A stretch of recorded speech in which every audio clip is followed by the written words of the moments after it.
방금 봉독한 잠언서 11장 18절로 26절 말씀을 중심으로 악인의 삭과 공의의 상, 이런 제목으로 잠시 말씀을 드리겠습니다. 어저께 뉴스 시간에 미국 펜실바니아주에서 어떤 노인이 25년 동안 감옥에 있다가 이제 자유를 얻어서 감옥에서 나오는 그런 장면이 뉴스에 나왔습니다. 사연은 그렇습니다. 이분이 자기 집에 불을 내면서 딸을 불태워서 죽였다 하는 제목이 걸려가지고 그것이 재판이 됐는데 재판관은 종신형을 때렸다고 합니다. 그래서 감옥에서 죽기까지 이제 나올 수 없는 그런 몸이 됐다는 거죠. 그런데 그 펜실베니아의 한인들 이민 간 그 분들이 그분의 억울한 사정을 듣고 이제 법원에 다시 재심 신청을 하고 석방 운동을 벌린 결과로 재판부에서 다시 검열을 해보니까 그때 검사가 조사해서 올린 그 서류에 약간 허점이 있었던 걸 발견했답니다. 그래서 이제라도 자유의 몸으로 이제 석방을 한 것입니다. 한 서너 달 정도 기간 안에 검사가 기소를 해서 재판관이 볼 때 정확하면 종신형이 또 들어갈 거고, 그렇지 않으면 영원히 이제 나온 김에 해방이 될 거라 하는 그런 해설도 있었습니다. 근데 지금 25년 동안 지났기 때문에 증거를 검사가 조사할 수가 없다는 거예요. 그러니까 실제적으로 이번에 나온 게 완전한 해방이 될 것이다, 그런 이야기를 들었습니다. 미국은 크리스찬들이 세운 나라죠. 청교도들이 세운 나라예요. 뭐 지금 믿음이 많이 떠나갔다고 하지만은 밑바탕에는 기독교 정신이 배어 있습니다. 거기에 행정부에서 정치하는 사람들도 아니고 또 국회에서 법을 만드는 국회의원들도 아니에요. 판사들은 정말로 양심적인 법관들로 소집이 돼가지고 판사들 만들었는데, 이 판사들도 볼 것을 보지 못하고 그렇게 잘못된 억울한 판단을 내렸다 하는 이 점이 여러분 여러 가지 우리에게 교훈을 주고 있습니다. 저는 그 뉴스를 들으면서 오늘도 저렇게 잘못된 판단으로 억울하게 눈물 흘리고 감옥에서 형을 받고 있는 사람들이 있을 것이다. 어떻게 증거가 제대로 나타나지 않아가지고 자기가 뒤집어 쓰는 그런 일이 있을 수 있습니다. 그래서 정말 사람은 완전한 사람이 없고 완전한 심판이 있을 수가 없다, 그걸 저는 깨달았어요. 그러면 누구가 완전한 심판을 하느냐? 하나님밖에 없습니다. 하나님은 볼 것을 보지 못하고 안 볼 것을 보는 분이 아니십니다. 우리의 안과 방 모두를 환하게 불꽃 같은 눈으로 헤아리시는 분이십니다. 사랑하는 여러분, 그래서 우리 하나님은 함부로 비판하지 말라, 오직 우리 하나님이 심판하실 때까지 기다리라고 우리에게 말씀하시는 것입니다. 여러분들 자신을 비판할 수도 없어요. 왜? 내가 나를 잘 모르기 때문에. 또 여러분들 주위 사람들이 여러분을 비판할 수 없어요. 왜? 여러분들을 잘 알지 못하기 때문에 정확한 비판을 할 수가 없는 거예요. 잘한 것도 묻힐 수가 있고 못한 것이 드러날 수도 있고 해서 우리가 누구를 가타부타 정죄하고 심판하는 일은 죄를 짓는 일과 마찬가지예요. 그래서 우리는 우리 형제들을 비판하지 말라고 그랬어요. 오직 온전하게 판단하실 분은 하나님 한 분뿐이신 줄로 믿습니다. 여러분, 억울한 누명을 쓰고 지금 괴로워하는 분들 걱정하지 마십시오. 조금만 참고 견디십시오. 하나님께서 여러분의 그 모든 억울한 걸 풀어주는 날 올 줄로 믿습니다. 우리 하나님은 모든 것을 알고 계십니다. 속심지까지 어떠함을 알고 계시는 분이시기 때문에 여러분들을 해결해 주실 것입니다. 하나님께서 악한 자와 의로운 자, 선한 자를 보상하실 때 어떤 원칙을 가지시는가? 첫째는 공평의 원칙이 있다는 것입니다.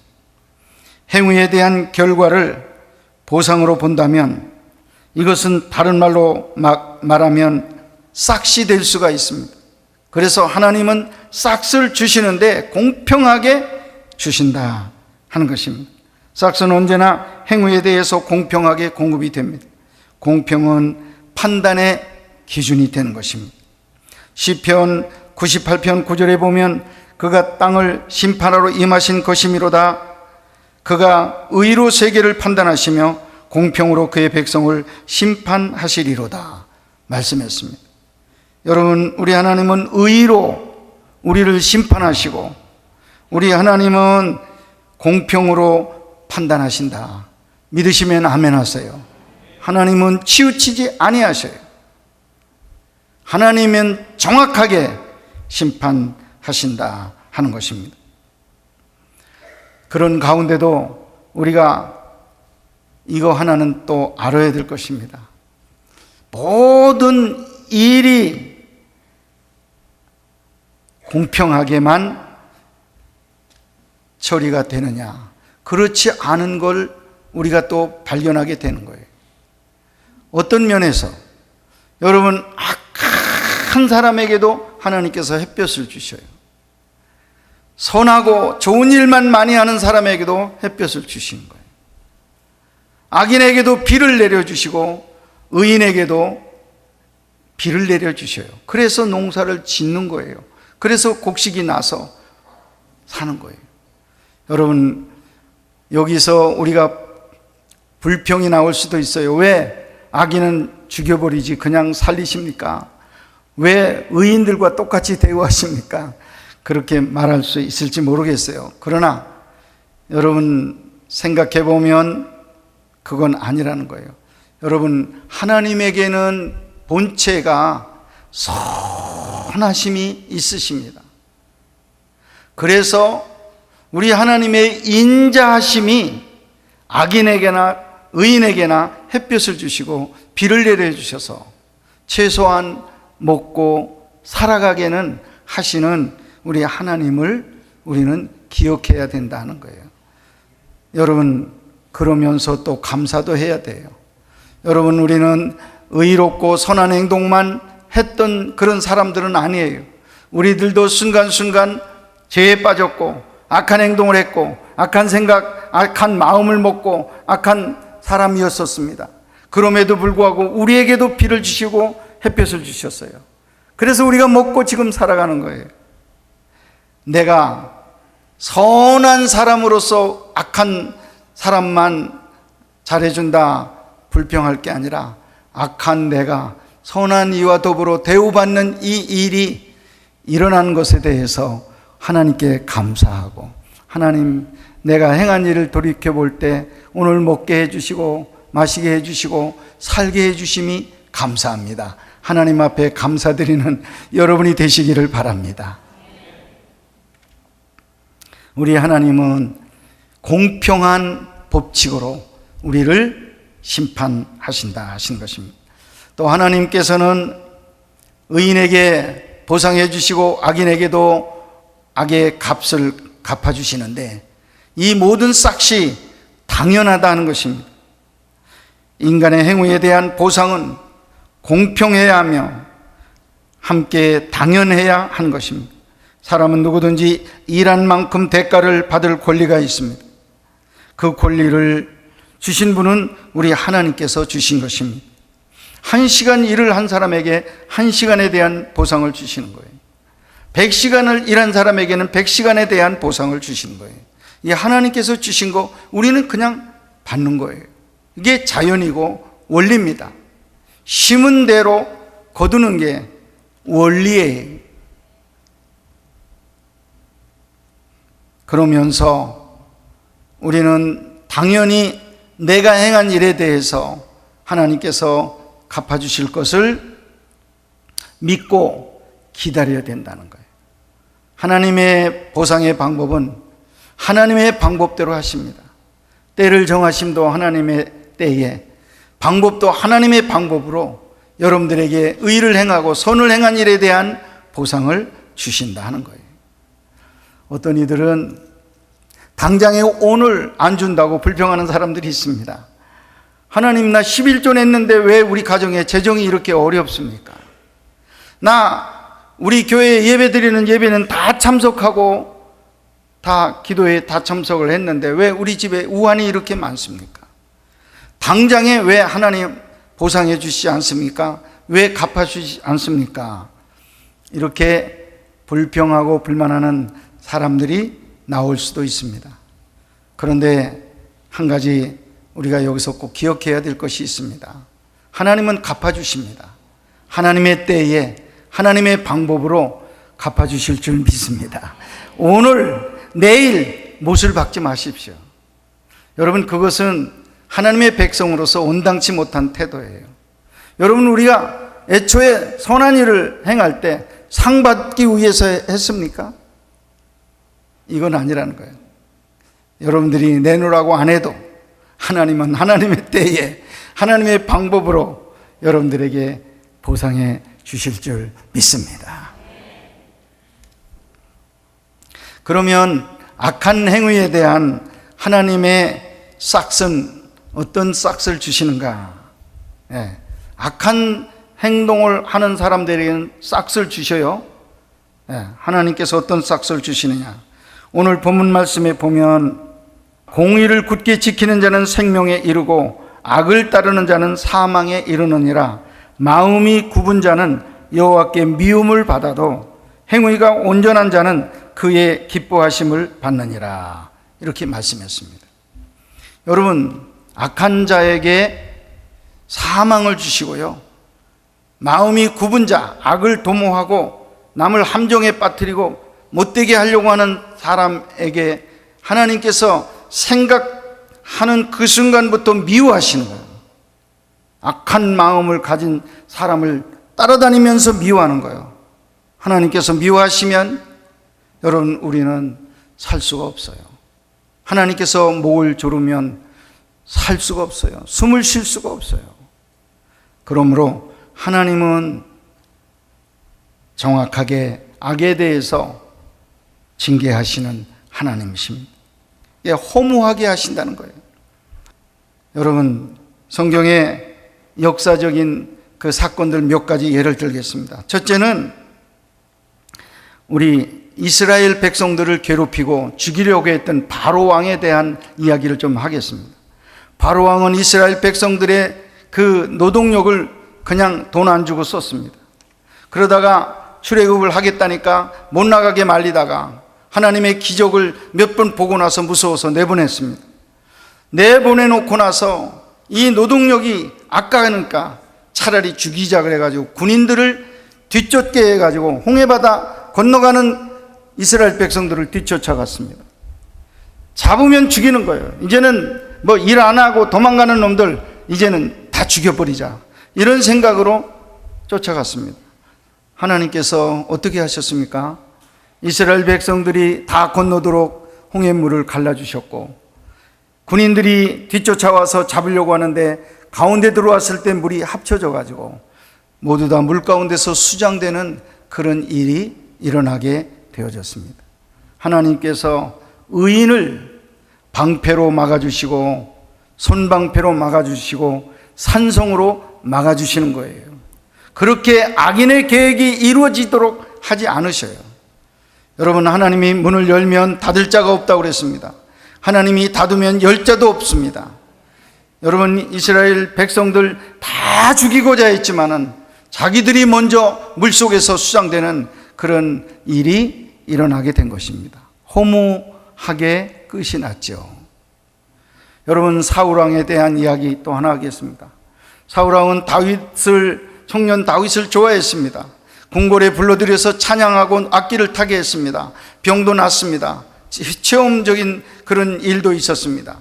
그런데 이 다윗을 전쟁터에 내보내서 싸우게 해봤더니 싸움도 잘하는 거예요. 이 음악만 잘하는 게 아니라 이 싸움도 잘해가지고 블레셋을 가는 데마다 물리치고 전쟁터에서 이기고 돌아오는 거예요.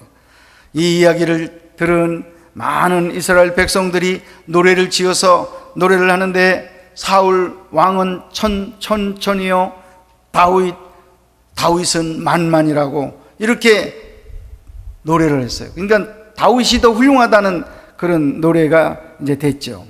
그 이야기를 듣고 옳다, 우리 다윗이 이렇게 참 칭찬받으니까 좋다, 그런 마음을 먹었어요? 아니에요. 사탄이 들어왔고 그에게는 시기심이 발동했고 그 다윗을 죽여야만 내 왕권이 오래가고 내 아들 요나단이 이어서 왕이 되고 요나단의 아들이 이어서 왕이 되는, 자기 대대로 왕이 되는 걸 꿈꾸고 다윗을 죽이려고 그랬어요. 그래서 다윗을 쫓아다니는데, 군사를 모집해가지고 쫓아다니는데 황무지로 쫓아왔고요, 동굴에까지 쫓아왔고요, 들판 산 안 가는 데가 없이 다윗이 도망가는 데는 다 쫓아다녀서 죽이려고 했지만은 하나님께서는 그 부딪히는 순간순간 피하게 해주셨어요. 하나님께서 돌봐주셨어요. 그래서 결국은 다윗은 살게 되었어요. 다윗을 죽이고 왕권을 오래 가지려고 했던 사울왕과 요나단, 한날 한시에 블레셋과의 전투에서 죽게 되었다는 거예요. 죽이려고 하는 자는 오히려 자기가 죽었고, 다윗은 살아나는 거, 하나님께서 하시는 거예요. 여러분, 악인의 꾀대로 모든 게 되는 게 아니에요. 최종적으로 우리 하나님께서 허락하셔야 되고 하나님께서 인도해 주실 줄 믿습니다. 그래서 여러분 주변에서, 직장 안에서, 이웃 간에 너 두고 보자 하는 사람들 있어서 떨려서 잠을 못 자는 사람도 있다고 그래요. 아유, 그 사람이 두고 보면은 어떻게 해요? 또 나쁜 일이 생기면 어떻게 해요? 걱정해요. 여러분, 악인의 꾀가 다 이루어지지 않아요. 하나님께서 여러분 주변에 천군 천사를 파송하신 줄 믿습니다. 그래서 하나님 허락 없이는 될 수 없어요. 머리털 하나 건들 수 없어요. 여러분, 하나님 보호를 믿고 평안을 누리시는 여러분 될 수 있기를 간절히 축원합니다. 악인에게 또 하나의 법칙은 하나님의 심판이 내린다는 거예요. 행위에는 반드시 심판이 뒤따른다 그랬습니다. 그 행위에 따른 형벌과 함께 피할 수 없는 심판을 받게 된다 그랬습니다. 짝을 만들고 옆 사람과 손을 잡을지라도 악한 자는 그 악의 형벌을 피해갈 수가 없다는 거예요. 여러분, 인간이 악을 꾀하는데 친구를 삼아서 악을 꾀합니다. 너 나하고 이것 좀 하자. 그래서 2사람이 모이고 5사람이 모이고 100사람이 모이고 1000사람이 모여요. 우리 이거 해서 뒤집어 놓자. 여러분, 그래도 하나님 한 분을 이길 수가 없어요. 손에 손을 잡아도 심판은 내립니다. 하나님께서 올바른 심판을 내리실 줄로 믿습니다. 절대로 악이 승리하는 법 없어요. 하나님께서 역사를 주관하시고 계십니다. 선하신 우리 하나님께서 인도하신다는 사실을 믿으시기를 바랍니다. 그래서 하나님 앞에서 악을 행하는데, 내가 이래서 이놈을 죽이고 저놈을 죽이고 이렇게 하고 저렇게 하고, 여러분 다 자기 생각이에요. 이루어지게 하신 분이 하나님이신데, 하나님은 의인을 그렇게 무참히 넘어뜨리지 않는다는 걸 여러분이 깨달으시고, 하나님 앞에 마음을 바꾸시고 겸손한 자들이 되어지기를 간절히 축원합니다. 세 번째, 선한 사람들에 대해서 하나님께서 어떤 상급을 주시는가? 첫째는 생명의 상급을 주십니다. 오늘 의인의 소원은 오직 선하나 악인의 소망은 진노를 이루느니라. 흩어 구제하여도 더욱 부하게 되는 일이 있나니 과도히 아껴도 가난하게 될 뿐이니라. 하나님께서 계속 말씀하시는데, 선한 자에게는 물질적으로, 또 하나님께서 명예적으로 하나님께서 높여주신다는 말씀을 주셨어요. 생명을 주신다는 말씀을 주셨어요. 여러분, 부해지고 건강해지고 생명을 얻고 그 위에 뭐가 또 있는지 아십니까? 영원히 썩어지지 아니할 멸관을 우리에게 주시는 것 믿으시기를 바랍니다. 성경에 보면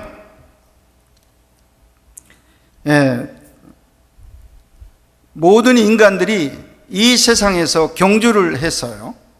멸관을 얻는데 그 멸관, 이 세상에서 얻는 멸관은 썩어질 멸관이라고 성경에 말씀하고 있습니다. 썩어질 멸관을 얻기 위해서 그렇게 애를 쓴다는 거예요. 고린도전서 9장 25절입니다. 이기기를 다투는 자마다 모든 일에 절제하나니 그들은 썩을 승리자의 관을 얻고자 하되 우리는 썩지 아니할 것을 얻고자 하느니라. 아멘. 썩을 멸관과 썩지 않을 멸관을 하나님께서 준비해 놓고 세상에서 이기기를 다투고 싸우고 1등 하려고 하는 사람들은 썩을 멸관을 준다는 거예요. 썩을 멸관.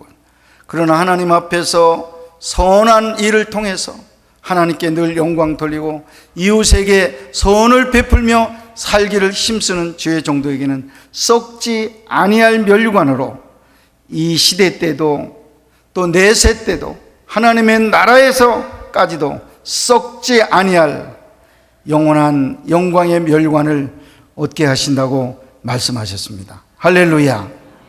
악인에게는 하나님께서 사망을 주셔요. 그리고 벌을 내려주십니다. 선한 사람, 의를 행하는 자에게는 하나님께서 생명을 주시고 하나님께서 썩지 아니할 멸관으로 갚아주신다. 이것이 오늘 본문의 말씀입니다. 사랑하는 여러분, 우리는 선을 행하다가 보상이 없다고 낙심할 때가 있어요. 내가 아무리 잘한들 뭐 보상이 있나? 내가 아무리 잘 믿은들 무슨 보상이 있었나? 여러분, 보상에 대해서 생각하다가 낙심할 수가 있어요. 그러나 성경은 낙심하지 말라. 하나님의 때가 이르면 보상이 풍성하게 온다고 말씀했어요. 기다리시기를 바랍니다. 믿음으로 굳게 서시기를 바랍니다. 하나님께서 갚아주실 줄 믿습니다.